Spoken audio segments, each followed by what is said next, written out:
안녕하세요. 전우희 기록입니다. 여러분, 오늘도 우리 채널을 찾아주셔서 진심으로 감사드립니다. 구독과 좋아요, 알림 설정까지 꼭 부탁드립니다. 오늘은 1980년대 대한민국 육군에서 훈련량이 가장 많았던 그야말로 지옥 같았던 부대 TOP사를 소개해드리겠습니다. 지금 들으시는 분들 중에 혹시 이 부대들에서 복무하신 분 계신가요? 그렇다면 정말 고생 많으셨습니다. 지금부터 그 전설의 부대들을 파헤쳐 보겠습니다. 4위 제20 기계화보병사단 양기사부대. 제20 기계화보병사단은 1983년 기계화보병사단으로 개편되었고 수도 기계화보병사단과 함께 제7기동군단에 배속되어 라이벌 관계를 형성했습니다. 양기사 부대가 힘든 이유: 첫째, 끝없는 기동훈련의 연속. 중대 ATT, 대대 ATT, 여단, BCT, 군단 FTX를 전부 전차와 장갑차를 몰고 나가서 수행해야 했습니다. 보병들이 걸어서 하는 훈련도 힘든데 이 부대는 무거운 철갑 괴물들을 몰고 다녀야 했습니다. 둘째, 정규 일정에도 없는 훈련. 전차와 기계화보병 간의 상호 배속 훈련, 수기사 훈련의 대항군, 동원 등이 정규 훈련 일정이 없이 추가로 실시되었습니다. 훈련 일정표를 믿으면 안 되는 부대였죠. 셋째, 보병 훈련까지 병행. 기계화보병 사단이지만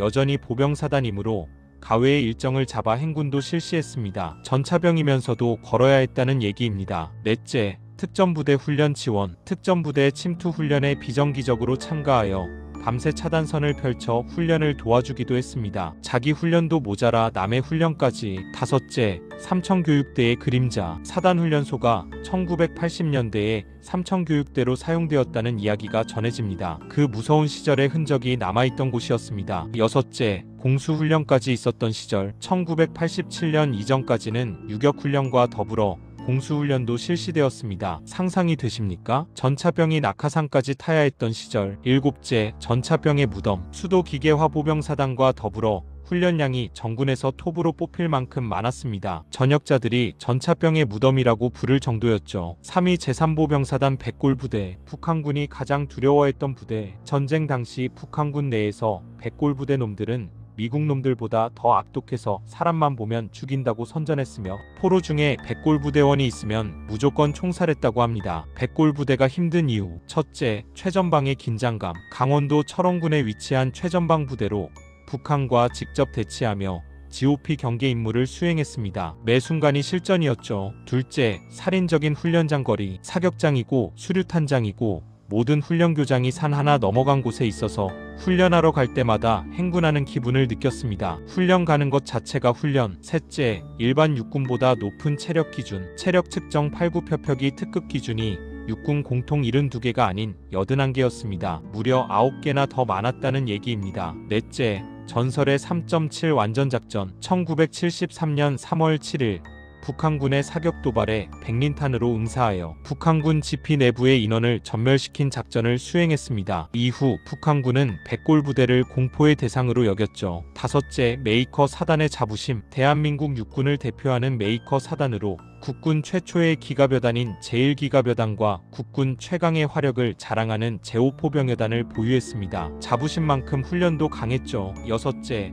과학화 전투훈련의 최강자. 과학화 전투훈련단에서 대항군과의 훈련 시 양측 생존자가 한 자리 숫자가 될 정도로 치열한 박빙의 전투가 벌어질 정도였습니다. 실전보다 더 실전 같은 훈련. 일곱째, 백골의 전통. 자체 행사나 내부 구조물, 현판 등에 무수히 많은 해골을 그려넣으며 백골부대의 위용을 과시했습니다. 부대 곳곳에서 느껴지는 살벌한 분위기. 2위 수도 기계화보병사단 맹호부대. 한국전쟁과 베트남전에 참전하여 혁혁한 전공을 세운 대한민국 육군에서 가장 먼저 기계화 편제를 갖춘 사단입니다. 맹호부대가 힘든 이유: 첫째, 상상을 초월하는 훈련 빈도. 훈련 빈도가 지나칠 정도로 높아서 한 달에 3회, 심하면 4회나 실시했습니다. 준비태세만 하루에 4번씩 하는 경우도 있었습니다. 전역자들의 말에 따르면 장갑차 좀 탔다 내렸다 하다 보면 저녁이라고. 둘째, 베트남전의 전통. 1965년 사나운 호랑이를 부대 마크로 삼은 맹호부대가 베트남으로 떠났고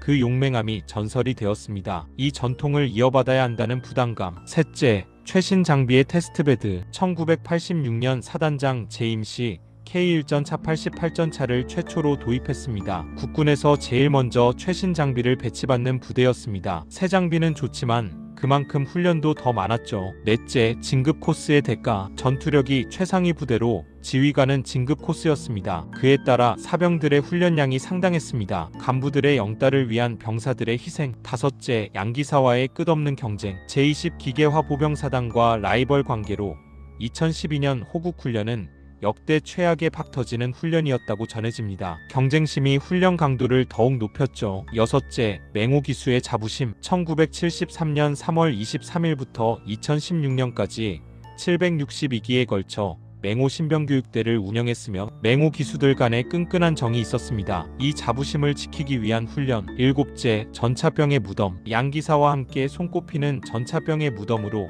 훈련에서 복귀를 반복하다 보면 어느새 저녁이라는 말이 있을 정도였습니다. 1위 육군 특수전사령부 특전사. 압도적 1위. 대한민국 육군 특수작전의 중추. 1977년 제11, 13공수 특전 여단이 창설되어 총 7개 여단으로 확대되었습니다. 특전사가 힘든 이유. 첫째, 한국군 중 최초의 타이틀. 1960년대 초부터 한국군 최초로 설상 군작 전용 전술 스키 훈련을 실시하는 등 여러 훈련 분야에서 한국군 중 최초라는 칭호를 가질 정도로 특수전 분야에서 선도적 역할을 수행했습니다. 항상 새로운 훈련의 실험대. 둘째, 극한의 선발과 교육. 극한의 스트레스 상황에서 생존 능력을 갖춘 대원만 최종 선발되며 험난한 훈련 과정을 통과해야 합니다. 들어가는 것 자체가 전쟁. 셋째, 다목적 특수작전 수행. 적진에 깊숙이 침투하여 게릴라전, 교란작전, 정찰, 정보 수집, 직접 타격, 요인 암살 및 납치, 인질 구출, 주요 시설 파괴 등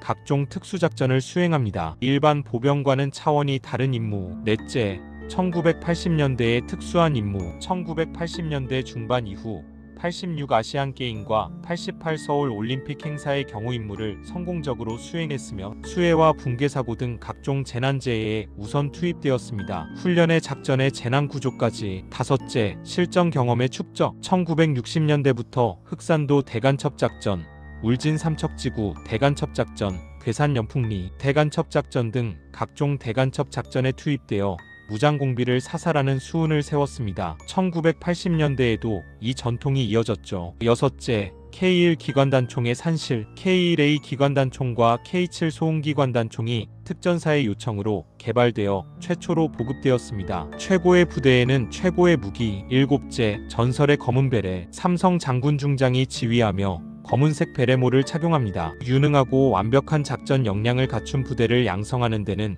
시간이 걸리며 평시에도 고도로 훈련되고 지속적으로 가용 가능한 특수작전 부대를 보유해야 합니다. 그 검은 베레의 무게만큼 무거운 훈련, 여러분 어떠셨습니까? 1980년대 대한민국 육군의 훈련량 TOP사 부대들. 4위 양기사 부대, 3위 백골 부대, 2위 맹호 부대, 그리고 압도적 1위 특전사. 이 부대들에서 복무하셨던 모든 전우 여러분들께 진심으로 경의를 표합니다. 여러분들의 땀과 눈물이 오늘날 대한민국의 안전을 지켜냈습니다. 오늘 영상이 옛 군 시절을 추억하시는데 도움이 되셨다면 구독과 좋아요, 알림 설정 꼭 부탁드립니다. 댓글로 여러분의 부대 이야기도 들려주세요. 다음에 더 좋은 영상으로 찾아뵙겠습니다. 감사합니다. 전우의 기록이었습니다.